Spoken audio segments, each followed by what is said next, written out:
Welcome to the Character Sheet, ComicBook.com's official fantasy and tabletop YouTube channel. I am Christian Hoffer, and today I am joined by some very special guests.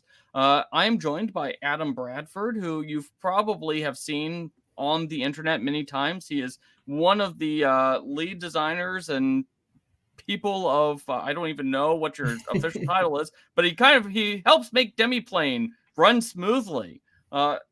And I'm also here with CJ Cervantes from Marvel. And as you can see by his background, we're here to talk about the Marvel Multiverse Role-Playing Game. Now, as we are recording this today, Demiplane announced something really cool. And that is for a limited time through November 21st, the entire game basically will be available for free on their website so that people can test out the character building options that is available on Demiplane through the Marvel Nexus. And we're going to kind of talk about how you build a character on the Marvel Nexus along with the wider game. So first question is going to be for Adam, because Adam, we've known each other for a while, and I know that you are a huge Marvel fan. So how cool is it to get to work on this project? Yeah, when I first started working in the tabletop role playing industry, I used to tell a story where I would go into work and every day, just kind of ritualistically, I would like pinch myself, make sure I wasn't dreaming. And, the story was I started getting a bruise like on the place where I was, pinching myself. When I realized that I was going to be able to work on Marvel, that has literally, not exaggerating, just been formative in my life. It's just literally something that I think about every single day, multiple times a day, even when I'm not actively working on it. The moment that I found out that I would be able to work on a game that is, custom made specifically to bring this universe to life, that is like whatever would be past a dream at that stage. It's like Inception level stuff. I'm in that like snowy place at the end of Inception. I'm just dream, because it is a dream come true. And I think that it is joining two of the greatest, I almost say, loves in my life. My wife might be upset about that, so I still love her more than this, and possibly my children.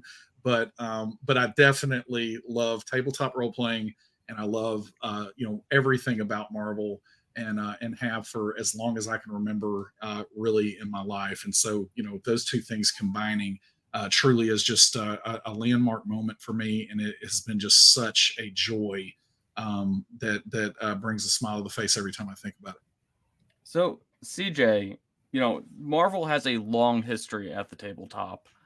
And why was now the time to bring back, to make a new Marvel role-playing game? What went into the entire process of creating this new game? Absolutely. That's a phenomenal question. The game has been in development, or at least the first meeting. We've changed offices. We've gone through a pandemic. There's been so much time since the first Inception meeting for the RPG. Back, I want to say the first document I have is timed 2019 up until now, with the release of the core book finally in August of 2023. I always joke internally because the launch timing was always around Gen Con. It's just that we didn't quite hit Gen Con 2020. But we did hit Gen Con, so that was really great that we kind of get to half check that box off. But given the storied history of RPGs with Marvel, there hasn't ever been an RPG that we have produced vertically internally, right? Mm-hmm. A lot of those other games have been developed by other third parties that were licensed out. This is the first time in Marvel's history that we have said, we want to take this in-house. We're the house of ideas. How can we make a game that we think fits our brand best and fits exactly what our fans want? Given the just excitement around RPGs and what it did for so many people, especially in the pandemic, we felt that this was the perfect time to give something to fans so they can connect with the brand in a very special way. Mm-hmm. So what would make, the fact that this is in-house, that there's not a license involved, so there's not necessarily like a timeline where you have to get all the content out in like 5 years before the license runs out. But what would make the Marvel Multiverse RPG a success to ensure that it continues to be around a decade from now, 20 years from now, 50 years from now? A lot of it comes down to just player happiness and excitement. As long as I can continue to release products and we continue to release books, and there is a singular person that is excited and can say, I'm so excited for the release of the Cataclysm of the Kang, I find that as a success, because we always say that every character is somebody's favorite character, right? That can be true for games as well. Every game is somebody's favorite game. So long as we can continue to keep making a really fun game, a really great product that people enjoy playing, I personally feel that the game will continue to live on for 5 years, 10 years, 50 years, because the next generation of folks will say, this was a game I played growing up. I want you to play with me as well. So that kind of brings us now. I'm going to bring the two of you guys together, both lines of questioning together. What is the importance of having a digital tool set like Demiplane, like the Marvel Nexus, to the Marvel Multiverse role-playing game? How do you think that expands on the game, and how do you think it helps the fan base? CJ, I'll let you go first on that one because I'll have a lot to say. So let me back clean up on this one. Perfect. It's funny. I was going to say it's digital. Maybe you should go first, but I actually wanted to start with this one because a lot of the design philosophy from the game stems from accessibility. So every piece of the game, if you get into that core rulebook, you'll see that the rules section of the book is actually quite light. The majority of the book are character profiles. So we did this because we understand that fun is truly the starting point at every table. If you can sit down at a table and you feel like you're having fun, you're going to continue to play the game, no matter what the game is. So with the design of our system, the D616, we purposefully chose to use D6s because everyone has D6s lying around. We purposefully chose to have 6 ranks because we know that most people are floating in that kind of 8 to 10 level range for a lot of other RPGs that have a larger RPG span.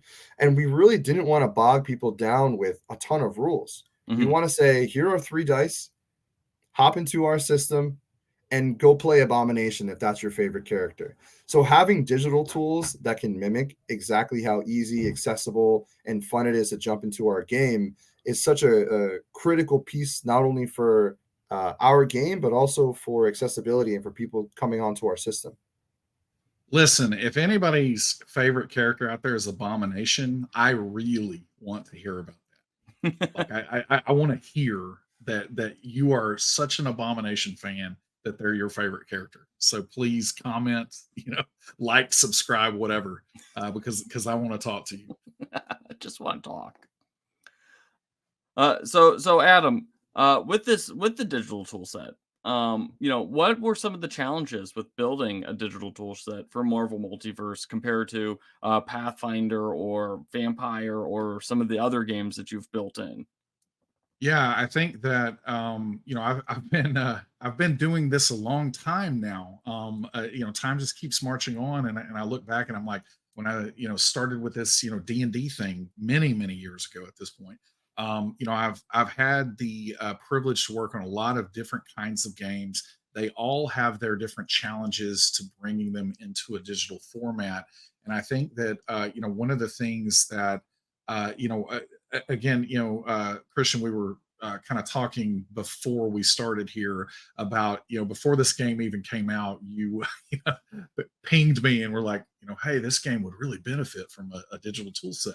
And at the time, I remember that coming through, and I'm basically like, yeah, I can't talk about anything yet, so I don't even know if I answered you because most of the time that's what I do to make sure that I don't spill any beans I shouldn't. But it's like with that, like absolutely, it benefits greatly. I love hearing CJ talk about accessibility because that's one of the huge things that we've run into over the years with digital tools and how much they increase the accessibility there. Mhm. And so I think that with Marvel, some of the challenges that we had really were less technical, less from a system standpoint, because I think that the designers of this game have done an incredible job with that accessibility, and with really kind of peeling back the complexity, to allow that to be really really easy to jump into. And so it was less about those kind of things, versus something like I love Pathfinder, but Pathfinder has a lot of complexity to it. And so less that and more about making sure that we went to great strides to capture the look and the feel, and the visual identity of the game. And so I think that that is a big part here, is that I think that there is something about this game that you can just look at it and immediately know that it is a Marvel game. Mhm. Like you could just see a random screen or a random page in the book, and it could have no Marvel wording on it or anything else, and you would just immediately know, hey, that is a Marvel game. And so we really, I think that the biggest thing that we challenge we had to overcome was displaying that in a way that would work, not only on just kind of a full screen page like you're seeing on the screen right here, but getting that to work all the way down to phones, and all of that responsiveness that has to happen between the different screen sizes, while still making sure that we were capturing that visual identity. That was probably our biggest challenge, but at the same time, that's a challenge that our team really relishes. Like we love diving into that. We love nothing more than to capture the spirit, Mhm. of the games that we're supporting. And again, as much as I obviously care about Marvel, this was a really big one for us that we wanted to make sure we were doing.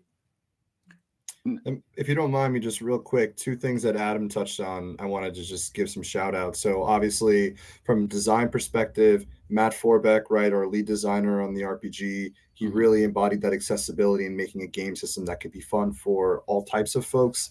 And something that Adam also touched on in terms of how the book looks.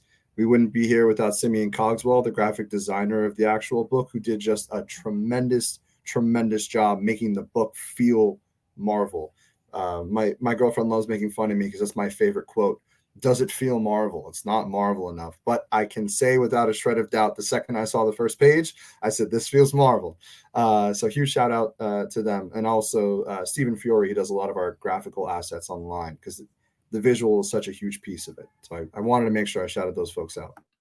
So Adam's showing off some of the power sets, and this was the reason the power sets is actually the reason why I thought that a digital tool set would be so clutch for this game, because um, when the playtest came out, you guys had like kind of like rough classes and also power sets, and you kind of did away with the classes, but you kept like what's basically like power sets, feat trees, the whole thing, and they all interact to like build your character. They not only give you certain powers, they also impact your strength stats and your various abilities and things like that. And so with the various different power sets, one, how did you decide which power sets you're going to go into the game? Because one of the cool things about Marvel is every character is different, and yeah, you have your spider family and you have your mutants, but even within the mutants, Iceman is very different than Wolverine. So how did you decide, what power sets you were going to put into the core game? And, if I can just get the teeniest little bit of spoilers, what power sets, aren't in this game, but might be showing up in a future expansion? This is probably my favorite part of the game. Some people might see power trees or power sets and think, oh, this could be restrictive, but truly the power sets are meant to show you how vast the powers really are. It's Mhm. really meant to help categorize, because you could pull one power from 6 different power sets and build your character that way. So when we were building the power sets, we really, really sat down and had such just hours long of conversation, and then tens of hours of work outside of that in terms of on a week-to-week basis, going through every single power, actually working. Does this make sense? Does this actually make sense for a level 2? Does the focus cost for this make sense? So trying to develop power sets that felt unique while not feeling repetitive was definitely a difficult challenge. So for example, if we talk about elemental control, if you're doing a fire blast and you're doing a, thunderbolt attack, ostensibly those things are similar from a gameplay perspective, from mechanically. So what we wanted to do was say, how can we make power sets that are high level like elemental control, but then give them their own identity? So with the Marvel die, which activates a fantastic result, right? Something special happens. We were able to customize or get more specific with the specific elements. And you'll see that throughout the game. Because of how our dice system works, we were able to make power sets that felt broad yet specific because of how the dice system worked. So let's talk a little bit about the character creation sheet within Demiplane, because I think that's, one, that's what we're here to talk about.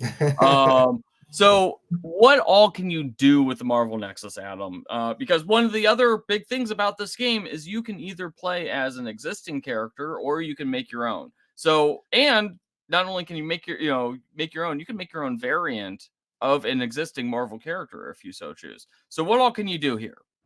Yeah, so I'll take it from the top and focus mostly on the character piece, because we understand that across our entire platform, so any kind of Nexus on Demiplane, the character tools are the cornerstone of all of it. And so, for Demiplane, we have had a couple of the core features of the Nexus platform out for many months, and the character tools are something that actually we just released our first one into beta basically early June. And so, we've got 5 games supported right now. Marvel is one of the latest that's happened for. And, the characters part, one of the things I ask all the time when people are talking about things like VTTs and other, kinds of ways to play the game, it's great if that's good for your group. The question that I always ask, though, is, can you play these games without a VTT? And of course, that's a rhetorical question. Of course, the answer is yes, you can play these games without it. But then I, kind of put in there, can you play these games without a character? And if there's a TTRPG out there that you can play without a character, I'm not sure what that is. And so, characters are central. And so a huge part of what we do is the characters piece. But for the sake of completeness, top to bottom, we do have a digital reader feature. And so that is the ability that's, what I've already been kind of clicking around here. But this is the ability to, read all of the content for the game, all of the official content in a way that, is really enhanced. So this is going to be, more than a PDF. It's going to have the, cross-linking tooltips, all of that available in the game content. And then very importantly, that is the stuff that can come all the way down to your phone. And so, the portability of it is a big part of what's happening with, the digital reader library that we have. We have our game compendium, which is the second big one. This is where we call them primers or listings. And so primers are going to be something that are more like, characters, or I was showing off power sets a little bit earlier. But the idea here is, I'm noticing this page is taking a little bit to load because we just added 70 new characters today for Cataclysm of King. But with this right here, this is, essentially the ability to see some kind of game element or mechanic in the game, in this case, characters, in a way that is, kind of aggregated and all in one place. So these are going to be things that you're looking at that will have, all of that combined in one area. So if the game ever introduced, and of course I have no info on this, but if the game ever introduced anything additional for Agatha Harkness at some point in the future, that would actually be collected here in one place. That's the point of the primer. Same thing with power sets and so on. And then finally, the listing format, which is taking that same content that's in the reader, but now presenting it in a way where you can search, you can filter, you can do various things with it to find what you're looking for quickly. That's the game compendium. And then finally, as I take a breath, we're going to go to characters, which is the piece de resistance here. and I'm going to create a character. And Christian, we're going to let you create a character, on the fly here. Okay. And you are going to see that, first you're presented with this ability to create your own character, which we can absolutely do. Or if you would prefer, as I said, we just added, I think, 70-ish new ones to maybe 60 something.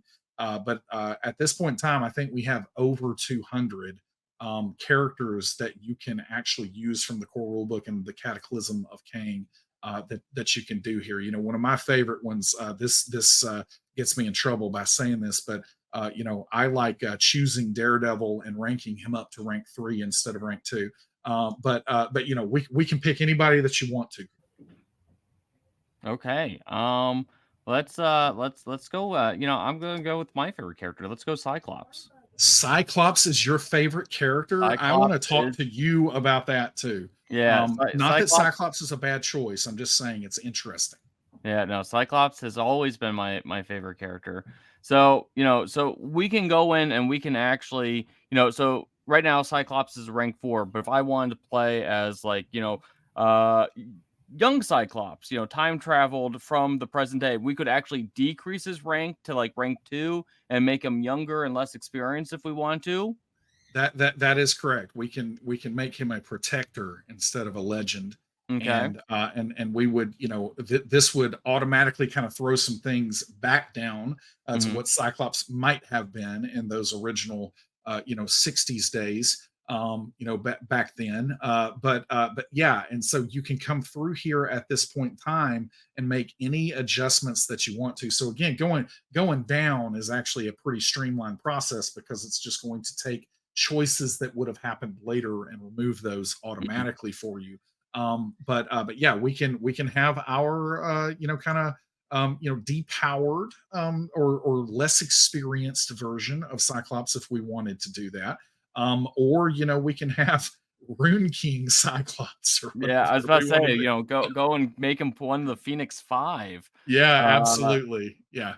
And with that, then we can spend those additional power points. The Phoenix Force probably made him more resilient, a little more ego, so we can just keep on making those adjustments as we want to. And of course, this can happen sequentially in your game. So if you want to start out with kind of a Marvel Knights inspired campaign with people like Daredevil, Iron Fist, Luke Cage, those kind of characters, and you want to eventually rank them up over the course of game, which the Cataclysm of Kang talks about that. Yeah. A little bit in the book. You can absolutely do that. You can go spend your additional trait tags here in this, and so many people, I would say, again, we're going to start some fights here, but many people might think that Cyclops is abrasive, so we can select the abrasive trait, or whatever that we want to do here. But yeah, I'll remove abrasive. But do you have any? You've got 2 more traits that you can potentially do. Right. And I don't even know if you can see this, but a little bit. I got good eyesight. Let's see here. Probably battle ready because that's kind of goes into his like leadership ability where he's always kind of there's the one line where it's like plan B implies that I only have 26 plans. Yeah, that's good. That's some good Cyclops there. I'm trying to think what else. I don't know. There's so many choices here. There's so many choices, and we've got a second page of these choices. We can go with the weird. No. Yeah. Well, if he's, maybe after the Phoenix Force has gotten a hold of him. So yeah, and then tags, the same thing here. So many tags in the game. And you can go through and add those as you need to. The ones that are repeatable, we have that capability to do. And then of course, really important piece here is the powers themselves. And I think that what is so key for the digital tools in particular here is there's something that is really clever. And the first time that I read through this in the core rulebook for the Marvel Multiverse RPG, I was like, hey, that really makes a ton of sense. That is something called a thematic bonus. So this idea of how do you incentivize players to play characters that are a little more, true to the spirit of most comic book superheroes, which is, you don't have kitchen sink characters that literally can do everything. Some characters fill that role, but for the most part, if you're playing a mutant or if you're playing a spider, inspired hero or whatever, you're going to have a reasonably narrow focus on the power sets that character is going to have. And so the game really incentivizes that by saying that if you have, less power sets than your rank, to kind of stay focused in that way, you get additional power points. Yeah. And you can kind of go deeper in the smaller amounts of things. And so this all supports all of those things. We can go in and add whatever we might want to do here. We can see if there's anything special here on elemental control, like we might say elemental barrier. I said you were creating this, but I'm finding out that No. kind of hard to go through here and not have opinions about it. But elemental barrier, maybe because again the Phoenix Force is allowing the sheathing that goes on there. But we can pick those additional powers here. Yeah. Yeah, so you got stuff like, you could go with like an elemental push because he's flat, optic blast obviously is a force based. Force concussion and not heat. That's a very Exactly. important distinction there. Yes. I guess if he's got the Phoenix Force, we'd probably give him the supernova ability because he can just go Phoenix on stuff. And one of the things I like about it is you actually see how many power points you have left. So even as you're selecting all of this, you can see what you have left, and And I wouldn't sleep on the basic powers here. Oh yeah, the basic powers, especially the way that they interact with some of the other powers. This is really, really great stuff. So, it's like, I feel like Cyclops definitely accuracy is something that's pretty impressive with him. In recent years, he can maybe do anger. No, sorry. Another Cyclops dig there. But then, so again, there are so many powers to choose from. You can end up truly customizing any kind of hero that you'd want to. And I think that what is so great, especially about this game, is this is something that I was talking with even CJ and the Marvel team about a few days ago, is that when we think about tabletop role-playing games, the concept of pre-gens, I can tell you, I see the data. The concept of pre-gens is really popular. There's many people who would just completely turn their nose up at, I will never play a pre-gen, but the data demonstrates that it is incredibly popular for someone to be able to take an existing character and then essentially make that their own and then tweak if they want to or customize from there. The Marvel Multiverse RPG does that just in spades because it has 200 that you can choose from, and being able to start at a starting point and have that Earth XX, whatever variable you want to put in there of another version of a character or whatever kind of campaign you're playing in, having that starting point and that familiarity with these characters that everyone knows and loves is such a massive thing. One of the things I like about this system particularly, I had a friend who used to run a actual play podcast that was called Exiled, and he'd bring in a group of players, and they were all it was basically a playoff Exiles, which had variant versions of it started off as mutant characters and kind of expanded from there. But this seems perfect for him because I actually got to play in that game, and I got to play as Wolverine, who was a cat. So it was basically Wolverine but Garfield. And I can make that character in this in the system very easily. And it would take me like 2 minutes to do. Absolutely.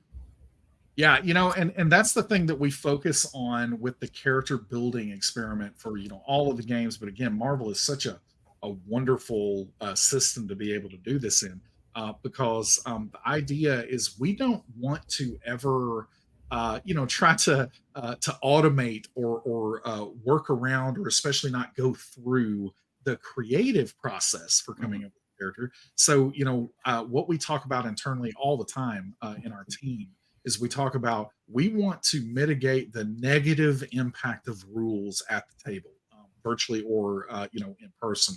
And so the idea there is that we want to make the number crunching and all the things that the rules have to be in order for you to even have a game and a cooperative storytelling experience. We want to try to streamline that and make that as simple as possible. But the thing that you can still spend hours on if you want to is coming up with the concepts for the character and figuring out what their costume is going to look like and how their physical description is going to be, and what are their catchphrases, and all those other things. You have more time for that, because I've been in so many groups over the years where character creation takes 4 hours, and literally you're not talking about how am I connected to this other player, that character over here, what are the things that are going to frame this up as a good story. We're instead focused on doing a whole lot of math and almost like doing your taxes or something, right? And so I think that that is the key for us with these digital tools, is we're not ever trying to turn this into a video game or anything else like that, because tabletop role-playing games are something really unique and special.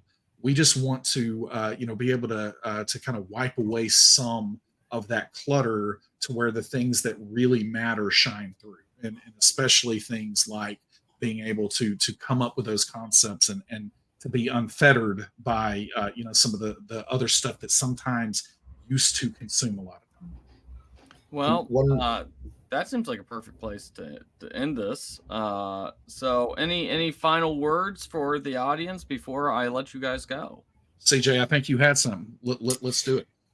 Sure. So one of the last things I did want to say, obviously all of this ties into the name of the game, right? The Marvel Multiverse Role-Playing Game. It is about the Marvel Multiverse, but each session at a table should feel like your own multiverse, right? That really is what the core and heart of this game is. So, Christian, I appreciate you having us on and chatting through the game and the character builder. For any folks that want to find more information, they can find out everything about the game at marvel.com/RPG. But other than that, thanks so much for the time. Appreciate you. Yeah, and the only other thing I'll say is, as I was going through the character builder, I'm realizing that we didn't, talk about the character sheet. But when you're finished with that process, you get to come here.